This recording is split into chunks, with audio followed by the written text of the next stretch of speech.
Another theory to explain opening and closing of stomata during transpiration is active potassium pump theory. This theory or concept was put forth by Fusino and later supported and elaborated by Leavitt. So Leavitt now is considered as a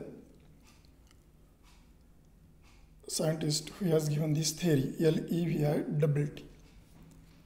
Concept includes utilization of or need of ATPs. Means process should go through respiration. So how opening and closing of stomata during day and night time takes place, that we will see in brief by this concept, that is active potassium pump theory or active potassium ion transport mechanism. So during daytime, in the guard cell, starch gets converted into malic acid. So starch plus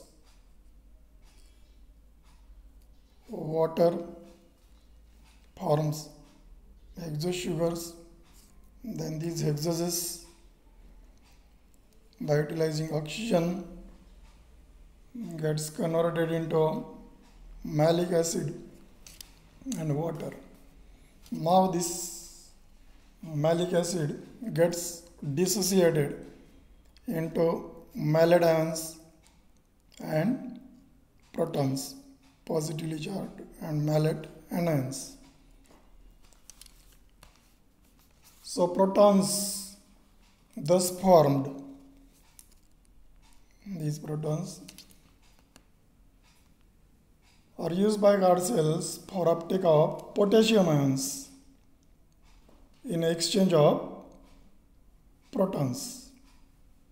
This is an active ionic exchange and it requires ATP and also hormone named as a cytokinin.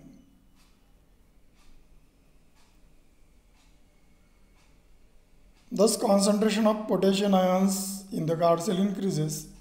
At the same time, concentration of protons decreases and thus pH of cell sapien guard cell increases and becomes up to 7. There is also increased uptake of chloride ions by guard cells to maintain electrical and ionic balance inside and outside the guard cells. The malate anions formed in the guard cells, they are neutralized by the potassium ions. So malate anions plus potassium ions, these two things, they forms potassium malate. This potassium malate formed enters cell sap of guard cell. Thereby there is reduction in the water potential and increase in osmotic concentration or osmotic pressure of the guard cell. Hence, water is taken in by endosmosis. Guard cell become turgid and stomata open. These things are diagrammatically represented of potassium ions and chloride ions and malate plays a role in the opening of the stomata. Now mechanism related with the closing of stomata, means in absence of light or during night what happens. So according to Leavitt's concept,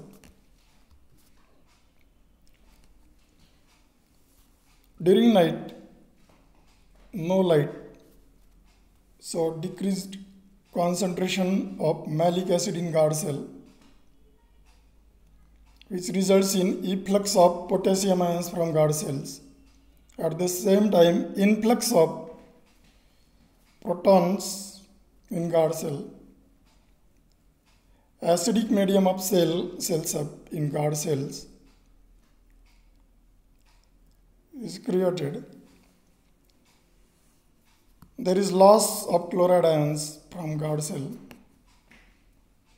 and increase of carbon dioxide concentration over there in and around the guard cell due to release of carbon dioxide in respiration combined with the absence of photosynthetic activities in dark.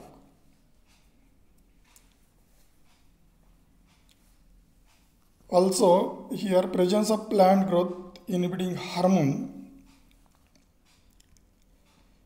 favors the closing of stomata. All these things leads to loss of turgidity of guard cells.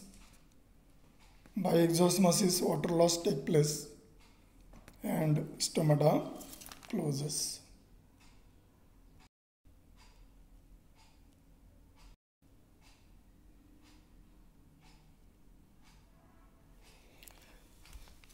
Like this, we have tried to explain the mechanism of opening and closing of stomata with the help of two theories, Stewart's hypothesis and potassium ion pump theory given by Leavitt.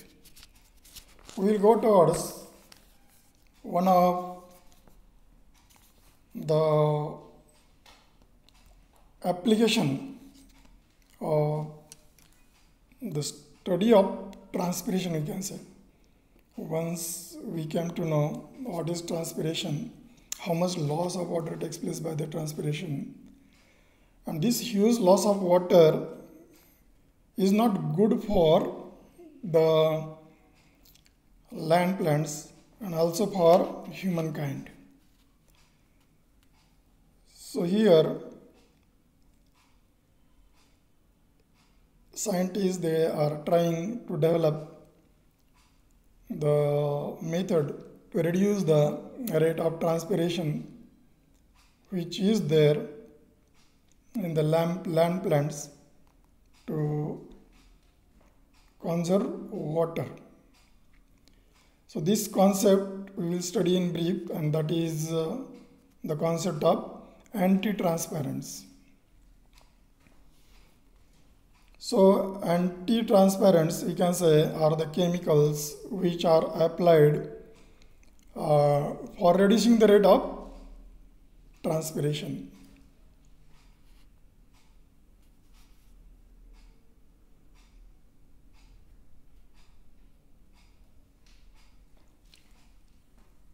Anti-transparent are chemicals which, when applied to plants, retard or reduce transpiration. So definition can be asked for 1 mark. Anti-transparent term is used to designate any material or substance applied to plant for purpose of reducing transpiration rate of that plant. We'll see some of the examples of anti-transparents. Actually, anti-transparents are very important in agriculture. Due to scarcity of water, one must conserve the water, and in doing so, anti-transparents are playing important role. These anti-transparents are divided into two groups on the mode of their action, Group 1 and Group 2. Group 1 includes low viscosity waxes, colorless plastics, silicone oils. When sprayed, they form thin film on the lip surface. Thin film prevents transpiration from lip and allows diffusion of carbon dioxide and water from the atmosphere into lip. and also they have characteristic, they do not harm the productivity.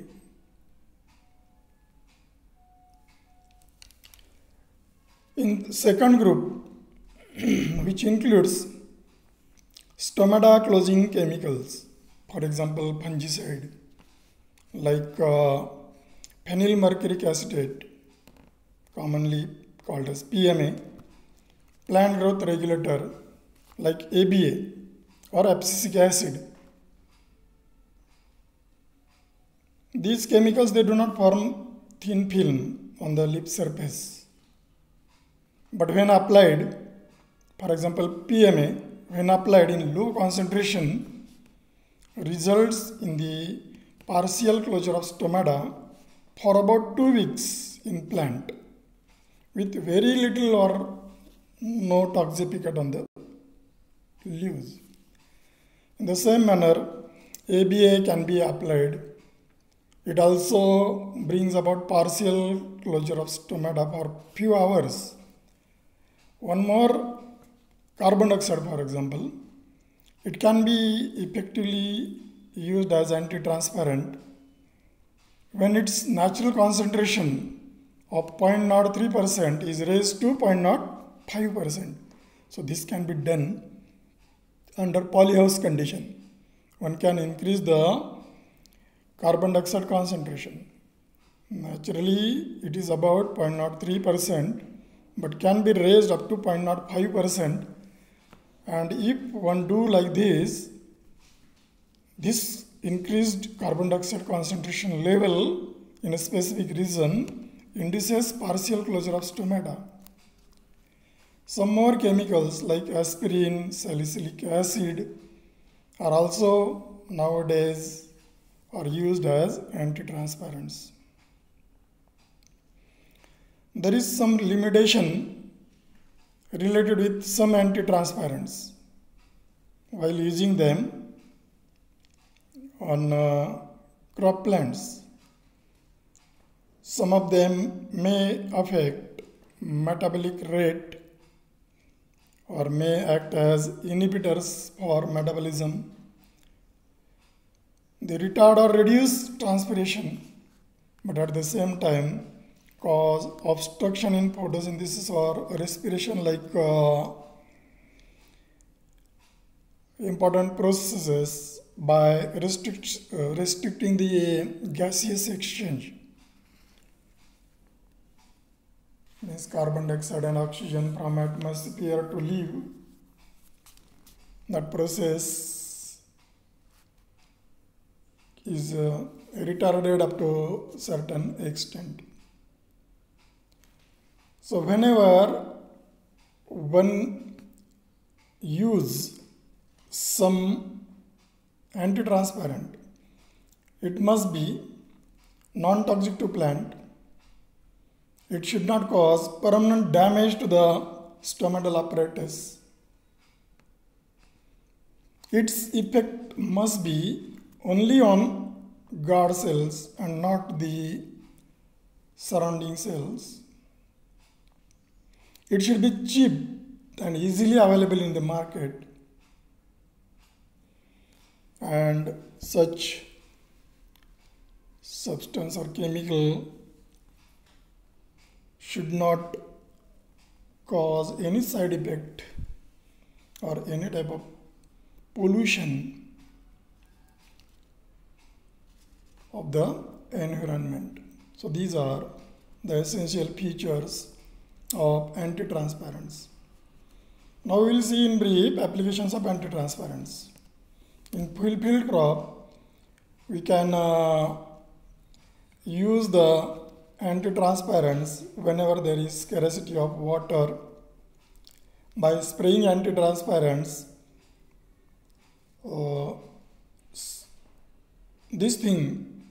water can be conserved, and during drought, one can save the crop from the damage of water loss. Another application is transpiration anti-transparents. They can be used for fruit plants. So whenever seedlings of fruit plants, they are to be transported to longer distances, anti-transparents are used to avoid damage due to transpiration. Thus, sapling will remain fresh and healthy for longer period, and mortality rate during this transport will be reduced.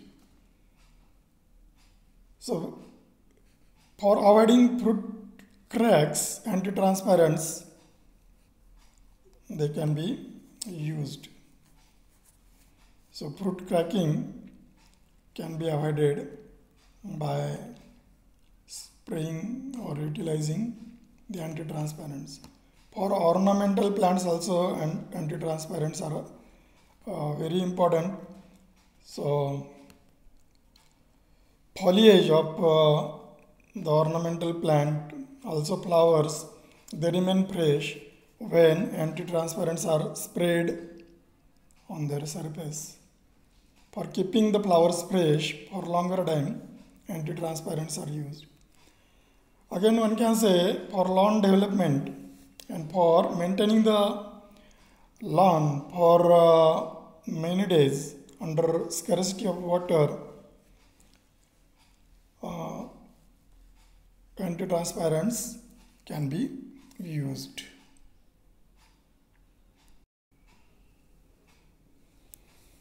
Now some more phenomena of water loss in the plants. One of the phenomena is guttation. So Bergerstein proposed the term guttation and reported it in 333 genera of plants belonging to 115 families. Some of the plants performing this type of water loss are tomato, cabbage, Nephrolepis, equistum, strawberry, oat, etc. See, guttation means loss of water in the form of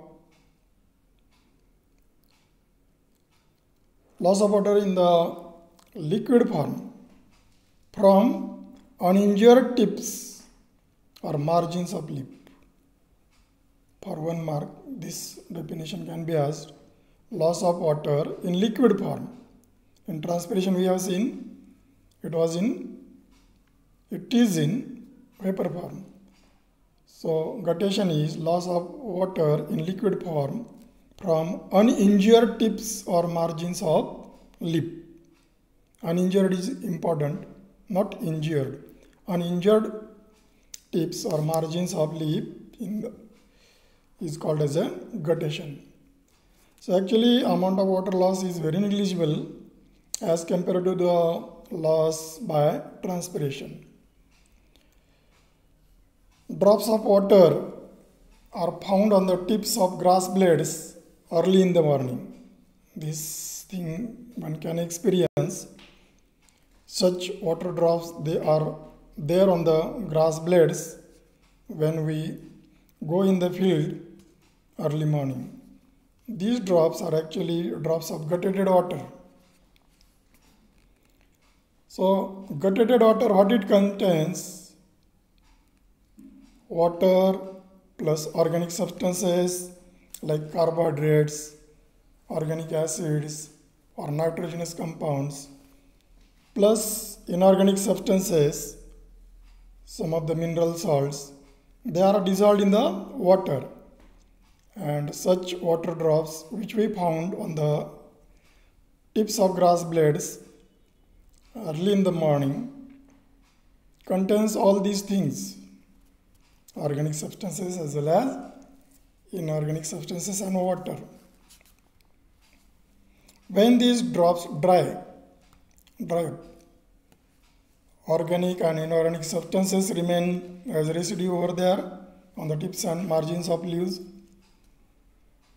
In the form of spot, we can observe them later. This gutted water contain about 0.05 to 0.5% of inorganic and organic solids. Actually, guttation takes place when conditions are such that absorption of water greatly exceeds transpiration. Rate of absorption of water greatly exceeds transpiration. Then only guttation takes place. And in such situation, excess of water escapes through structures named as hadithodes. So guttation takes place through hadithodes. Hadithodes are also called as water stomata, also called as water glands, or are spatial stomata, which are present on the margins of leaves.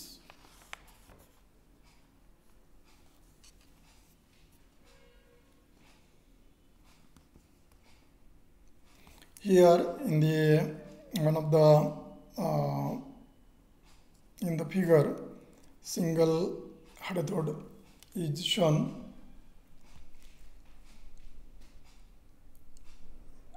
Having epitheme, pore, intercellular spaces, and through this pore, which do not open and close, remains always open.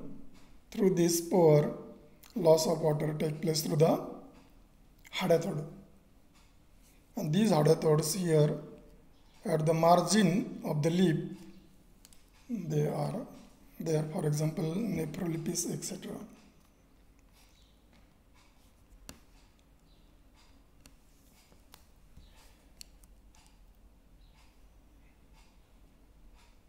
Okay, one more water loss phenomenon observed in the plant is exudation. Exudation means bleeding. So bleeding of liquid water and sap with dissolved substances from injured part of plants. Guttation was through uninjured part, and here through injured part of plants. If bleeding of liquid water and sap along with dissolved substances take place, we can call it as a exudation. Or in brief, in one sentence, we can say exudation means bleeding of liquid water and sap with dissolved substances from injured parts of plants. So liquid water along with sap with dissolved substances is called exudate, and phenomenon is exudation.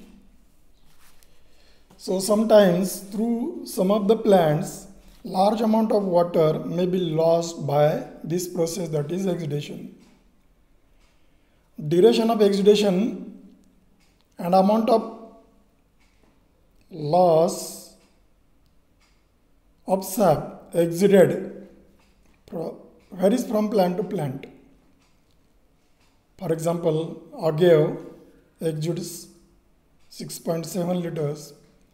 Birch tree exudes 3.75 liters.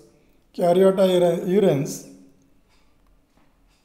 exudes 50 liters, and sunflower about 4.9 ml of sap per day. Like this, these are the examples of the plants which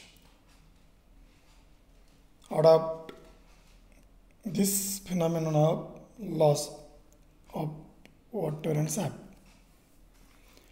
This phenomenon is also of great economic importance in some of the cases. For example, in sugar maple plant, sugar is produced from this exuded sap. We also know the plant, toddy plant or toddy, we call it as a. So this drink Actually, this plant, tadi plant, yields alcoholic drink called as tadi. The latex which yields rubber is exuded from rubber plant named as Hevia brasiliensis. So these are the economic importances of this exudation process. So in this chapter,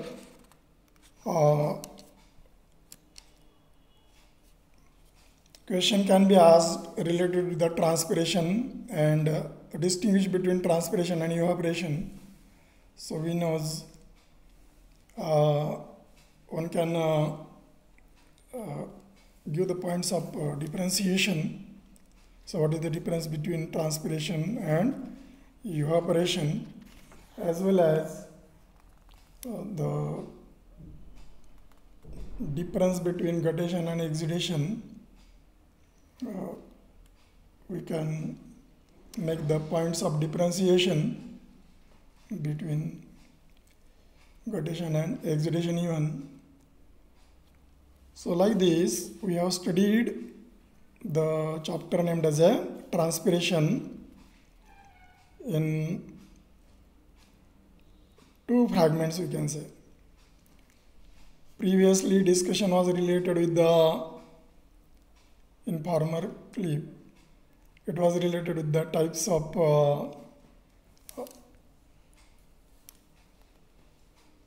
transpiration and the factors affecting, and today the mechanism of opening and closing of stomata and some other application related things like antitransparents and some of the natural phenomenons of water loss by some of the plants through injured or uninjured parts, like exudation and guttation, that also we have seen. So long answer and short answer questions on this somewhat bigger chapter, we can say. They are asked for many times. So what is transpiration, or define it, or enlist types of transpiration, or what is the significance of transpiration, what are antitransparents, define guttation, exudation, etc. Can be asked for 1 mark. So short answer questions can be asked like draw structure of stomata, describe types of transpiration, or give what are antitransparents and give their applications. Then long answer question can be asked on the opening and closing of stomata, its description with the help of one of the theory you have studied. They are either Levitt's theory or potassium pump hypothesis or Stewart's theory. You will have to write over there, or both these theories can be asked separately for notes of 5 mark even. What are external factors and internal factors governing the rate of transpiration can be asked as a long question even, or in fragments the short answer questions or enlisting of the factors for 1 mark. So okay, thank you.